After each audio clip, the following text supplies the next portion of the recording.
நண்பர்கள் அனைவருக்கும் வணக்கம். So TNPSC Group 2 Mains Unit 1ல் சயின்ஸ் அண்ட் டெக்னாலஜி வீடியோஸ் அப்படிங்கிறது பார்த்துறோம். ஸோ இன்றைக்கி என்ன பார்க்குறோம் அப்படின்னா பயாலஜியில் first main concepts of life science, அதில் முக்கியமான கருத்துக்கள் மட்டும் நம்ம பார்க்குறோம் செல்லில். ஏன்னா ப்ரிலிம்ஸ் பாயிண்ட் ஆஃப் வியூ கொஞ்சம் படிச்சிருப்போம், இருந்தாலும் மெயின்ஸ் ஓரியன்டாக கேட்கக்கூடிய டாபிக்ஸ் மட்டும் கம்மிங்கில் பார்த்துக்கிட்டே போகலாம். ஓகேங்களா? ஸோ செல் அப்படிங்கிறத பற்றி ஒரு இன்ட்ரோடக்ஷன் அப்படிங்கிறத பார்க்கலாம். ஸோ செல் அப்படின்னா it is a basic unit of living organism அப்படிங்கிறத நம்ம கேள்விப்பட்டிருப்போம். அது ஒரு உயிரினத்தின் அடிப்படை அலகு தான் என்ன சொல்கிறாங்க, செல்லுன்னு சொல்கிறோம். ஒரு உயிரினத்தின் அடிப்படை அலகு அப்படின்னு சொல்லக்கூடியது.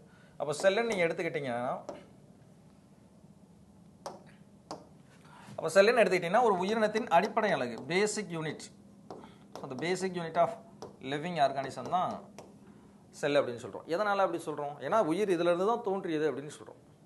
ஓகேங்களா? செல்லாம் ஒன்று சேர்ந்து திசுக்கள், அந்த டிஷ்யூஸ் அப்படின்னு சொல்லக்கூடிய இந்த திசுக்கள்லாம் ஒன்று சேர்ந்து ஒரு ஆர்கன் அப்படின்னு சொல்லக்கூடிய ஒரு உறுப்பாக உருவாயிருக்கும். அந்த உறுப்புகள்லாம் ஒன்று சேர்ந்து உறுப்பு மண்டலங்கள், பல உறுப்பு மண்டலங்கள் ஒன்றிணைந்தது ஒரு முழு உடல் அப்படிங்கிறது நம்மளுக்கு தெரிய விஷயம்.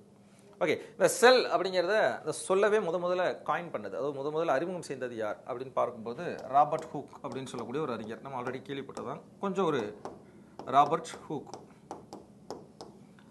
ஹூக் தான் முதல்ல என்ன பண்ணியிருப்பாங்க, இந்த செல் அப்படிங்கிற வார்த்தையை இன்ட்ரடியூஸ் பண்ணியிருப்பாங்க 1665. எதனால் அப்படின்னா 1665, 1665 இது 5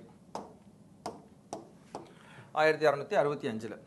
என்ன அப்படின்னா செல்லுலா அப்படின்னு சொல்லக்கூடிய ஒரு லத்தீன் மொழி சொல்லிலிருந்து பெறப்பட்ட ஒரு சொல்லு தான் வந்து செல் அப்படின்னு சொல்லுவோம். ரைட். ஆனால் இவர் எதில் கண்டுபிடிச்சிருப்பார் அப்படின்னா கார்க் அப்படின்னு சொல்லக்கூடிய அந்த தக்கை, மரக்கட்டையானாலும் அந்த தக்கையில் கண்டுபிடிச்சிருப்பாங்க. அந்த மரக்கட்டைன்றது உயிரற்ற பொருள். அதனால் இவர் கண்டுபிடிச்ச அந்த செல்லு வந்து என்ன செல்லுன்றாங்க, டெட் செல் அப்படின்னே சொல்கிறாங்க. இவர் அந்த செல்லுக்கு இவர் கண்டுபிடிச்ச அந்த செல்லுக்கு பேரிட்ட பேர் தான் என்னது சொல்கிறாங்க, செல் அப்படின்னு சொல்கிறோம். செல் அப்படின்னு சொல்கிறது, இந்த செல் என்பதற்கு சிறிய அறை என்பது பொருள். ஸ்மால் ரூம் அப்படின்னு சொல்கிறாங்க, சிறிய அறை என்பது பொருள். ஏன்னா அவர் பார்க்கும்போது மைக்ரோஸ்கோப்பில் அந்த கார்க்கை வச்சு மைக்ரோஸ்கோப்பில் பார்க்கும்போது சின்ன சின்ன ரூம் மாதிரி தெரிஞ்சிருக்கு. அதனால் வந்து இந்த பேர் வச்சுருப்பாங்க. பார்க்குறதுக்கு எப்படி இருக்குன்னா ஹனிகாம், அதாவது அந்த தேன் கூடி எப்படி இருக்குமோ அதே போன்றே ஒரு அமைப்பாகவே இருக்குமா. ஓகேங்களா? இதெல்லாம் ப்ரிலிம்ஸ் பாயிண்ட் ஆஃப் வியூ தெரிஞ்ச ஒரு விஷயம் தான். ஒரு என்ன சொல்கிறோம், ஒரு இன்ட்ரோடக்ஷன் தான் பார்க்குறோம். அடுத்து பார்த்தோம்னா ஆண்டன் வான் லியோவன்ஹாக் அப்படின்னு சொல்லக்கூடிய ஒரு அறிஞர். ஸோ லியோவன்ஹாக் அப்படின்னு எடுத்துக்கிட்டோம் அப்படின்னா ஆண்டன் வான் லியோவன்ஹாக் அப்படின்னு எடுத்துக்கிட்டோம்னா அவர் தான் வந்து முதல்ல வந்து லிவிங் செல்லை கண்டுபிடிச்சவர். உயிருள்ள செல்லை கண்டறிந்தவர் யார் படித்தோன்னா ஆண்டன் வான் லியோவன்ஹாக் 1674 இவர் கண்டுபிடிச்சிருப்பாங்க. லிவிங் செல்லை கண்டுபிடிச்சவர், உயிருள்ள செல். இவர் என்ன பண்ணிடுறாங்கன்னா தன்னுடைய வீட்டுக்கு பக்கத்தில் ஒரு சும்மா கொஞ்சம் தண்ணி எடுத்து வந்து அதில் ஒரு சொட்டு தண்ணி எடுத்து ஆராய்ச்சி பண்ணுறாரு. அது நகரும் தன்மை கொண்ட ஒரு செல்லை கண்டுபிடிக்கிறாங்க. ஓகேங்களா? இவர் கண்டுபிடிச்ச அந்த செல்லுக்கு இவர் இட்ட பெயர், சரிங்களா, இவர் எந்த மாதிரி வச்சார் அப்படின்னா அனிமல் கியூல்ஸ் அப்படின்னு சொல்கிறாங்க. So animalcules. அப்போ அனிமல் கியூல்ஸ் அப்படிங்கிறது இவர் தன்னுடைய செல்லுக்கு இட்ட பெயர். ஆனால் இது வந்து உயிருள்ள செல் தான், உயிருள்ள செல். அப்போ தன்னுடைய உயிருள்ள செல்லுக்கு என்ன பேர் இட்டார் அப்படின்னு கேட்டாங்கன்னா அனிமல் கியூல்ஸ். எஸ், சரிங்களா, அனிமல் கியூல்ஸ் அப்படின்னு சொல்லக்கூடிய ஒரு பேர் இட்டார். ஆனால் அதான் வந்து லிவிங் செல், ஃபஸ்ட்டு கண்டுபிடிக்கப்பட்ட லிவிங் செல். அப்போ உலகில் முதலில் தோன்றிய உயிரினம் எது அப்படின்னா யார் கண்டுபிடிச்சாங்க, லியோவன்ஹாக் தான் கண்டுபிடிச்சாங்க. அதுதான் பாக்டீரியா அப்படின்னு நம்ம சொல்கிறோம். அப்போ செல் அப்படிங்கிறது கண்டுபிடிக்கப்பட்டது. அப்போ அந்த செல் கண்டுபிடிச்ச பின்னாடி என்ன கண்டுபிடிக்கப்பட்டது அப்படின்னா உள்ள வந்து ஒரு செல்லுன்னு எடுத்துக்கிட்டீங்க அப்படின்னா அதுக்குள்ளே வந்து ஒரு ரவுண்டாக ஒரு ஷேப்பில் இருந்துச்சு, உருண்டையான ஒரு அமைப்பாக இருந்துச்சு. அதுக்கு பேர் உட்கரு அப்படின்னு சொல்லி அதுக்கு அடுத்த வந்து ராபர்ட் பிரவுன் அப்படின்னு சொல்லக்கூடிய ஒரு அறிஞர் கண்டுபிடிக்கிறாங்க. அதுக்கடுத்து பார்க்கும்பொழுது செல்லுடைய கொள்கைகள் அப்படிங்கிறதெல்லாம் உருவாகுது. ஒரு ரூட்ரோசெட்டில் ஆரம்பிச்சு அப்படின்னு பார்த்தோம்னா ரூட்ரோசெட் 1823 நினைக்கிறேன். ஸோ 1823. அதுக்கடுத்து பார்த்தோன்னா 1833, 34 அந்த பீரியடில் பார்த்தோன்னா ஸ்லைடன் அண்ட் ஸ்வான் வராங்க. லாஸ்ட்டாக ருட்ரோவிச் 1858 வந்து அவர் வந்து ஒரு கொள்கையை விழுறாரு. ஆக வந்து பார்த்தோம் அப்படின்னா இதெல்லாம் வந்து செல் கொள்கைகள், செல்லுடைய கொள்கைகள், செல் தியரிஸ் அப்படின்னு சொல்கிறோம்.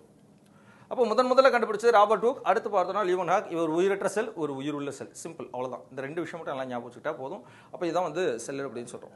இந்த செல்லுடைய டைப்ஸு, சரியா, அதனுடைய வகைகள் அப்படின்னு பார்க்கும்பொழுது 2 வகைகள் மெயினான ஒரு வகைகளாக சொல்கிறோம். சரிங்களா, 2 வகைகள் இருக்குது. ஒன்று வந்து ப்ரோகேரியாட்டிக் செல்,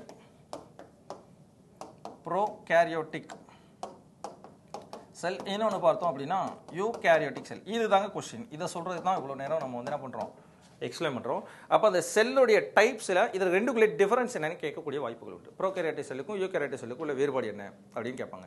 எதன் அடிப்படையில் 2 இப்படி பிரிக்கிறாங்க அப்படின்னா பேஸ்ட் ஆன் தி நியூக்ளியஸ். இந்த உட்கருன்னு சொல்கிறேன், இந்த உட்கரு தான் ரொம்ப முக்கியமான ஒரு செல்லுக்கு ஒரு மூளையாக. நம்மளுக்கு எப்படி பிரெயின் அப்படிங்கிறது ரொம்ப முக்கியமோ அந்த மாதிரி ஒரு செல்லுடைய பிரெயின் அப்படின்றது இந்த நியூக்ளியஸ் தான். இந்த நியூக்ளியஸ் அடிப்படையில் இது 2 கேட்டகரியாக பிரிப்பாங்க. ஓகேங்களா?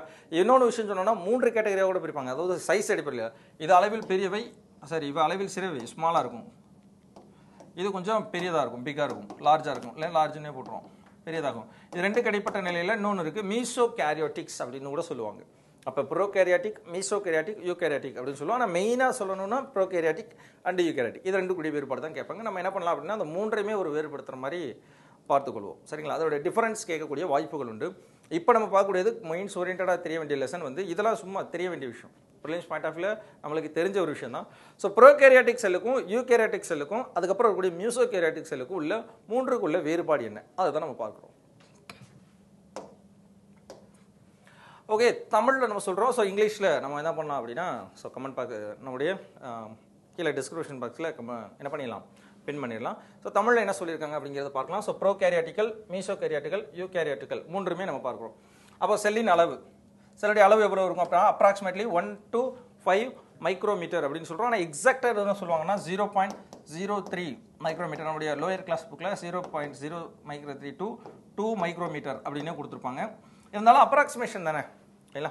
அப்ராக்சிமேட்லி பார்த்தோன்னா இதோடைய அளவு எவ்வளோ இருக்கும். அதுக்கப்புறம் யூகேரியாட்டிக் பார்த்தோன்னா 10 to 100 மைக்ரோமீட்டர் அளவுக்கு இருக்கும், 10 to 100 மைக்ரோமீட்டர். அதுக்கு இடைப்பட்ட அளவில் மீசோகேரியாட்டிக்கல் 5 to 10 மைக்ரோமீட்டர் அளவில் இருக்கும். இப்போ இதற்கு ரெண்டுக்கும் இடைப்பட்ட அளவு. ஃபர்ஸ்ட் பாயிண்ட் என்னது, அதனுடைய அளவு. ரெண்டாவது பண்பு தான் கொஸ்டின், அதாவது இதற்குரிய முக்கியமான ஆன்சரே இதுதான். என்ன அப்படின்னா உட்கருவின் அடிப்படையில் தான் இதை வந்து இப்படி ரெண்டு வகையாக பிரிச்சிருப்பாங்க.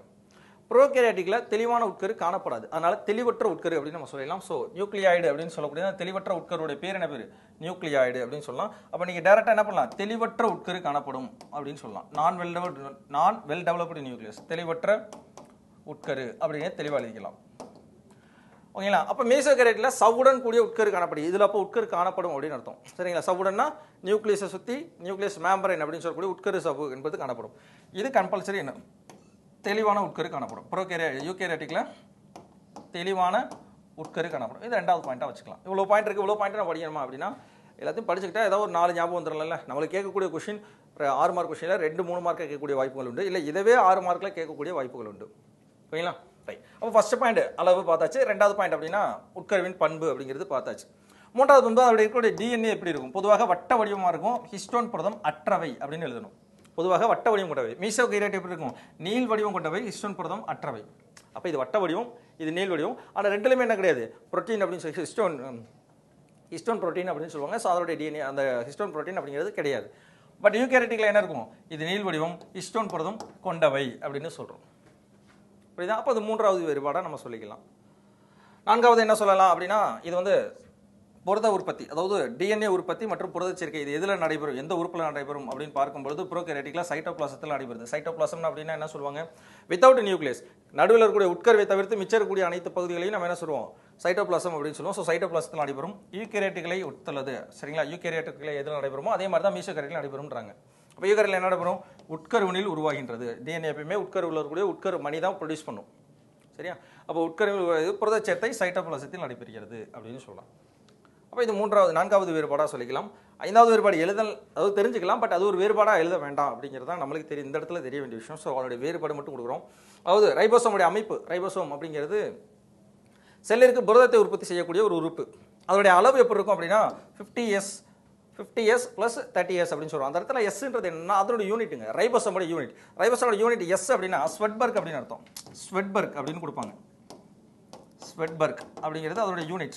இப்போ நம்ம சொல்கிறோம்ல unit, unit of resistance, unit of current அப்படின்னு சொல்கிறோம்ல. இப்போ யூனிட் ஆஃப் கரண்ட்னா ஆம்பியர், யூனிட் ஆஃப் ரெசிஸ்டன்ஸ்னா ஹோம் அப்படின்னு சொல்கிறோம்ல. அந்த மாதிரி யூனிட் ஆஃப் ரைபோசோம் வந்து என்ன சொல்லுவாங்க, எஸ் ஸ்வெட்பர்க் அப்படின்னு சொல்லுவாங்க. அதை ஷார்ட்டாக வந்து எஸ்ன்னு நம்ம சொல்லிக்கிறோம். அப்போ இதனுடைய அளவு 60 + 40 அப்படிங்கிறது இருக்கும். யூகேரியாட்டிக்கு 60-40, அதாவது இது ரெண்டுக்கும் மீசோவுக்கும் யூகேரியாட்டிக்கும் ஒரே மாதிரி இருக்கும். பட் ப்ரோகேரியாட்டிக் மட்டும் தான் கொஞ்சம் டிஃப்ரெண்ட் ஆகும். ஓகேங்களா? இது கூட எழுத வேண்டாம். அடுத்து பார்த்தோம் அப்படின்னா இந்த பாயிண்ட் எழுதிக்கலாம். நுண்ணுறுப்புகள், செல் ஆர்கனல்ஸ் அப்படிங்கிறது ப்ரோகேரியாட்டில் இருக்காது. அதாவது நம்ம மைட்டோகாண்ட்ரியா, அதுக்கப்புறம் பார்த்தோம்னா லைசோசோம்கள், இந்த மாதிரி சொல்கிறோம்ல, செல் நுண்ணுறுப்புகள் காணப்படாது. இதில் இருக்கும், இதுலையும் இருக்கும். இதில் கொஞ்சமாக இருக்கும், இதில் கொஞ்சம் அதிகமாக இருக்கும் யூகேரியாட்டிக்கில். பட் இருக்கும் அல்லது உள்ளன அப்படின்னு மட்டும் நம்ம தெரிஞ்சுக்கலாம். ஓகேங்களா? செல் இடப்பெயர்ச்சி, ஒரு இடத்துல இருந்து இன்னொரு இடத்துக்கு இடம்பெயர்வதற்கு ஃபிளாஜெல்லம் அப்படின்னு சொல்லக்கூடிய கசையிலை அப்படிங்கிறது ப்ரோகேரியாட்டிக்கில் இருக்கும். ஓகேங்களா? இதுவே வந்து எப்படி இருக்கும், இழைந்து நழுவுதல் மற்றும் கசையிலை ரெண்டுலையுமே இருக்கும். இவங்க வந்து கசையிலை மற்றும் குறு இழை அப்படின்னு சொல்கிறாங்க யூகேரியாட்டிக் உயிரினங்களில். ஓகேங்களா? அப்போ ஒரு 6 பாயிண்ட் நம்ம படிச்சுக்கணும். அதில் 5 பாயிண்ட் கம்பல்சரி நம்மளுக்கு ஞாபகம் வந்துடும். சரிங்களா? அடுத்து வந்து பார்த்தோம் அப்படின்னா செல் பகுப்பு, செல் பிரிதல் அப்படின்னு சொல்கிறோமே. செல் பகுப்பு அப்படின்னு சொல்லக்கூடியது. அந்த செல் பகுப்பு இது மூலம் இருப்பிளவுதல் முறை, சரி, பைனரி ஃபியூஷன் அப்படின்னு சொல்லக்கூடிய பைனரி ஃபிஷன் அப்படின்னு சொல்லக்கூடியது இருப்பிளவுதல் முறை அப்படின்னு சொல்கிறோம். அதே மாதிரி யூகேரியட் மீசோகேரியட்லையும் இருப்பிளவுதல் முறை. Mitosis and meiosis, cell division அப்படிங்கிறதுல பார்த்தோம் அப்படின்னா கடைசி 2 டிவிஷன் மைட்டாசிஸ் அண்ட் மியாசிஸ், அது மறைமுக பகுப்பு முறை, குண்டல் பகுப்பு முறை அப்படின்னு சொல்கிறோம். ஸோ அந்த பகுப்பு தான் யூகேரியட்டிக்லாம் நடைபெறும். எடுத்துக்காட்டு பார்த்தோம்னா இதுக்கு பாக்டீரியா, ஆர்கியோ பாக்டீரியம். அதே மாதிரி மீசோகேரியட்டுக்கு என்ன பார்க்கலாம் அப்படின்னா டைனோஃப்ளாஜெல்ட்டுகள் மற்றும் புரோட்டோசோவாஸ். யூகேரியட்டுக்கு என்ன சொல்லலாம், நம்மளுடைய நார்மலாக அனிமல்ஸ் அண்டு பிளான்ட்ஸ். அப்போ இந்த தனிப்பட்ட முறையில் இது கூட ஒரு கொஸ்டின் ஆகலாம், பிளான்ட் அனிமல் செல்லக்கூடிய வேறுபாடு என்ன அப்படின்லாம் கேட்கலாம். அதுவும் கூட ஜஸ்ட் தெரிஞ்சுக்கலாம். ஏன்னா செல் ஆர்கனல்ஸ் நம்ம பார்க்கும்போது அதில் இருக்கக்கூடிய வேறுபாடுகள் அப்படிங்கிறது நம்மளுக்கு தெரிஞ்சிடும். ஆக வந்து பார்த்தோன்னா ப்ரோகேரியாட்டிக் யூகேரியாட்டிக், முக்கியமாக பார்த்தோன்னா ப்ரோகேரியாட்டிக்கும் யூகேரியாட்டிக்கும் உள்ள வேறுபாடுகள் தான் அதிகமாக கேட்குறாங்க. அதை ரெண்டையும் நல்லா படிச்சு வச்சுக்கலாம். மீசோகேரியாட்டிக்கும் சரி தெரிஞ்சு வச்சுங்க. சப்போஸ் கேட்டாங்கன்னா என்ன செய்யுது, ஓகேங்களா? மீசோகேரியாட்டுகள் என்பவை யாவை, வரையறு அப்படின்னு கேட்டாங்கன்னா இதில் இருக்கக்கூடிய பாயிண்ட் அப்படியே எழுதுங்க, அவ்வளோதானே. ஓகே, ஸோ எனிவே, ஸோ இதுதான் வந்து நம்மளுக்கு செல் டைப்ஸில் தெரிய வேண்டிய விஷயம். ஓகேங்களா? இதோட அப்படியே இங்கிலீஷ் மீடியமும் இருக்குது. ஸோ அதை நம்ம என்ன பண்ணலாம் அப்படின்னா டிஸ்கிரிப்ஷனில் கொடுக்குறோம், நீங்கள் டவுன்லோட் பண்ணி அப்படியே பார்த்துக்கலாம். ஈவன் நம்மளுடைய ஸ்கூல் புக்ஸ்லையுமே அது இருக்கத்தான் செய்யுது. ஓகேங்களா? ரைட். ஸோ எனிவே, கீப் வாட்சிங், keep preparing. Thank you, thanks for all.